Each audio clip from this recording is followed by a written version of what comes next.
Hi, this is John from GadgetHelpline.com, and today we're going to talk about the LG Optimus 4X HD and do a little review for the handset.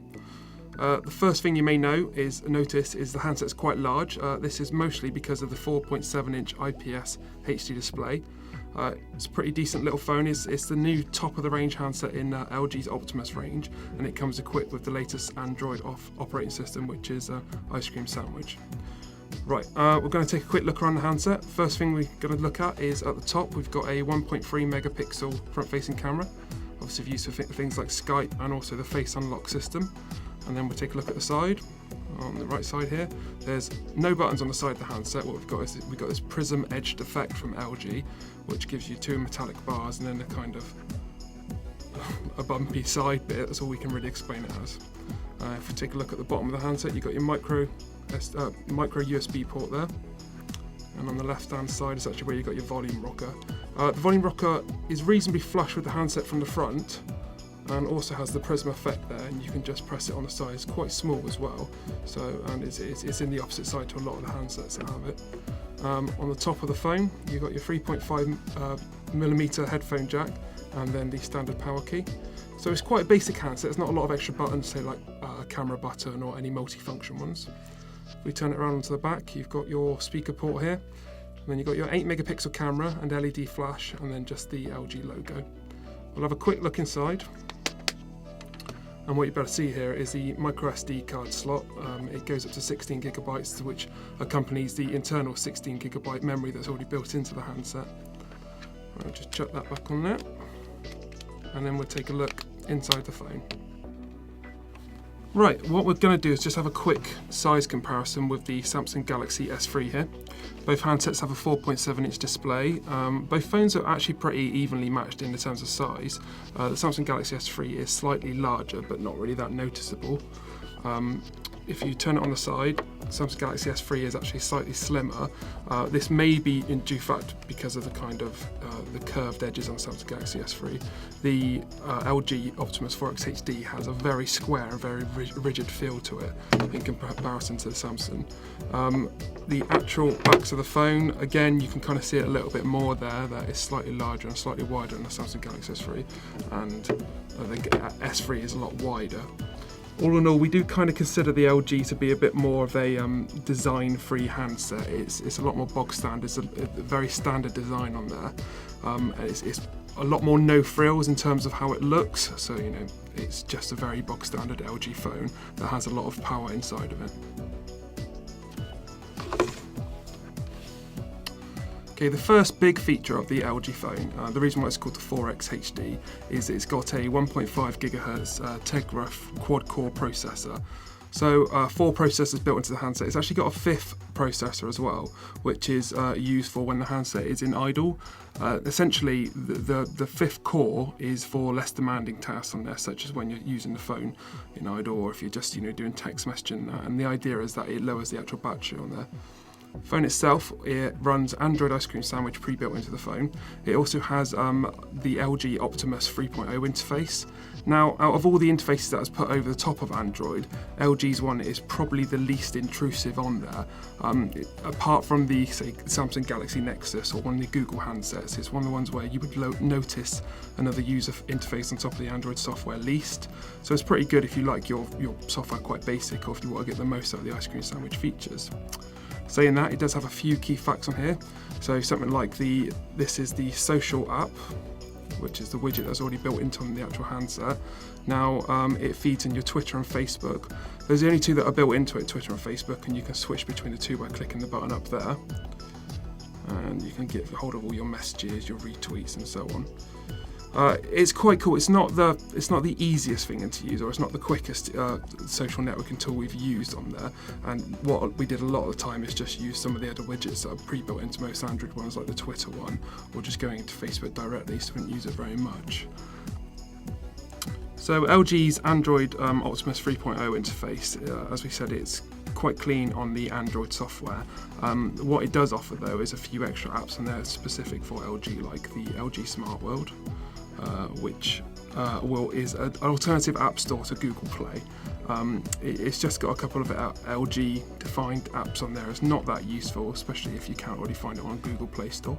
The remote call service on there, so you can remotely diagnose problems with your handset by connecting through to LG.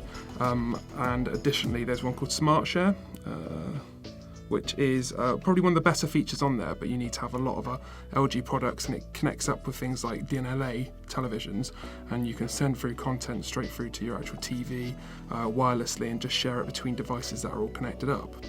Additionally, one of the best features that we used was the actual task manager on the Optimus 4X HD. It's always useful to have a task manager there. Normally you have to install one off of the actual App Store, but LG have built one in there. So we did that to try to keep the battery usage down. One of the things that we really liked about the handset was the implementation of the taskbar at the top that you can actually edit quite quickly on there. There's a lot of little features on the LG 4X HD that allow you to customize quite a few little things on here. For example, one of the quick settings we've got is you can go straight into your actual home screen settings. We like the lock settings where we change the clocks and shortcut. So what you can do is you can choose between different clocks that happen when you actually lock your device. It depends on how you have your lock setting, but we like the big fat handset there. Save it. At the bottom there's also changes to your links, which are quite similar to the actual standard ice cream sandwich, but you don't drag it out. And it's also similar to HTC's unlocking system. If we save it and just try out the lock on there, what you get there is you get your clock, and then if you tap it, you can just drag it open.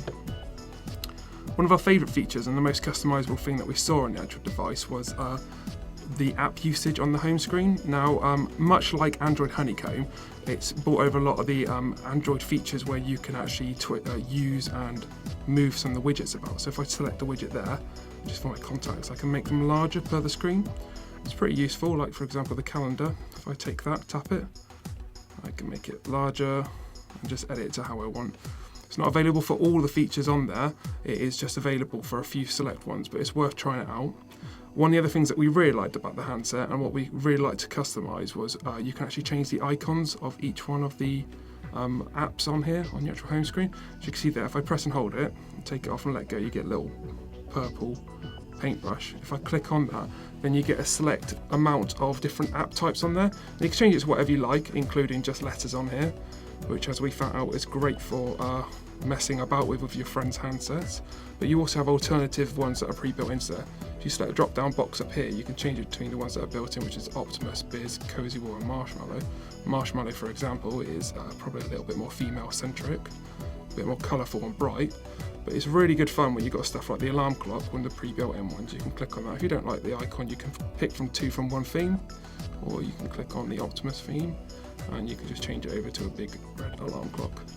It's a great little customizable feature. We really enjoyed using it, and it really does add something to the handset. And again, it's something that we like to use. We like to say that it's not the most colourful handset, but it's definitely got a lot of room and scope, so you can edit it. Now, one of the best things about the handset is the integration of the 1.5 GHz processor plus the actual screen on here. What it basically means is that you've got a great little internet device in your pocket ready at all times. It's basically like a mini tablet in the sense of the power of it. We really found it very useful when using things like going onto the YouTube app. We were watching some videos on there and it was all processing very quickly.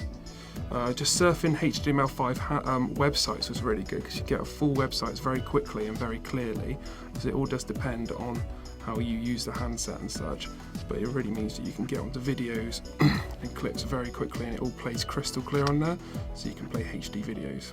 Great example there. Additionally, the screen's just great all round, but we also found it really good when using things such as Amazon Kindle and using e-readers and so on there. So we'll load up a bit of Game of Thrones here for you.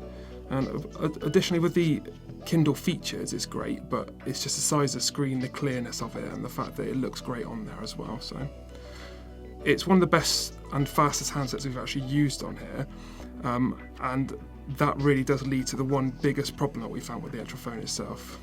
The LG Optimus 4X HD has a terrible battery. we're not going to skirt around this very much here. On an average day that we used it, we charged it fully and used it properly, it lasted about 8 hours. If you're using features on the handset such as YouTube or web browsing or the camera, it does severely hamper how long you've got on the battery.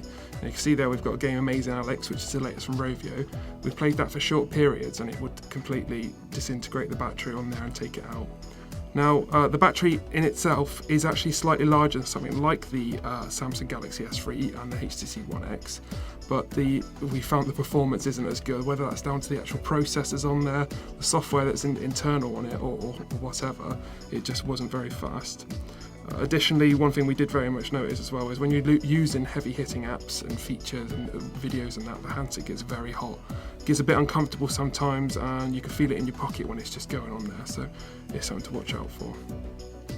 One of the other key features on the LG Optimus 4X HD is the NFC capabilities there. As you can see in the top corner there, it's already on and searching for NFC stuff. Now, what it basically means is that you get a couple of tags in the box and you can use things like wireless payments that are being advertised quite a lot at the moment. But you get 2 tags in the box which you can add to different places that you use. And for example, you can set up as something like car mode, which basically means you can turn it on and you can change your settings on here and essentially write a tag so that when you get into your car, you can turn it on and it immediately loads up your music player, your navigation, stuff like your Bluetooth, and turns it on. It's a great little app on there, and it's a great feature that's going to be on pretty much all handsets in the future, and it does work very well on the handset, but again we didn't use it very much because it's not something that it's quite widely available. Additionally, we'll have a look at the 8 megapixel camera. Now, we really like the camera on this handset. It's great and it takes very quick shots. There you go, you can kind of see it just takes it there. Very quick shots and great for like if you're out and just trying to capture a moment between people. We did find somewhat that the actual controls of the camera are a bit of a pain. Like for example, you've got to go into the settings there to turn the flash on and off. So if you're trying to catch a quick moment between friends in a low light room or something like that, you can actually go through and it's a bit of a pain to just turn on the actual camera. But if we just do it there, we've got autofocus. And you've got quite a few of the standard camera settings on here, such as brightness and focus, and you can take very large images, up to 8 megapixel. It's great. Video capture wise, it's quite standard. There's not a lot of features when you're actually taking video capture on there. It takes a good video. It auto zooms on there, which sometimes work really well. But if there's a lot of action going on around, sometimes it's a bit of a pain. We did like the camera though, and it's definitely something that can be built on with a couple of apps as well on the phone. So it's one of the better cameras we've used. Right, close. All in all, we really like the LG Optimus 4X HD. The one problem with the 4X HD is it's got quite stiff competition in the form of the Samsung Galaxy S3 and HTC's One X, all with similar sized screens, capabilities and features. The biggest letdown of the 4X HD is things like the battery and the heating up on there. You can, however, buy the handset for around £460 to £480 SIM-free online, and it will be on the top end of contracts if you're purchasing, so you'd be looking at £30 to £50 contracts per month.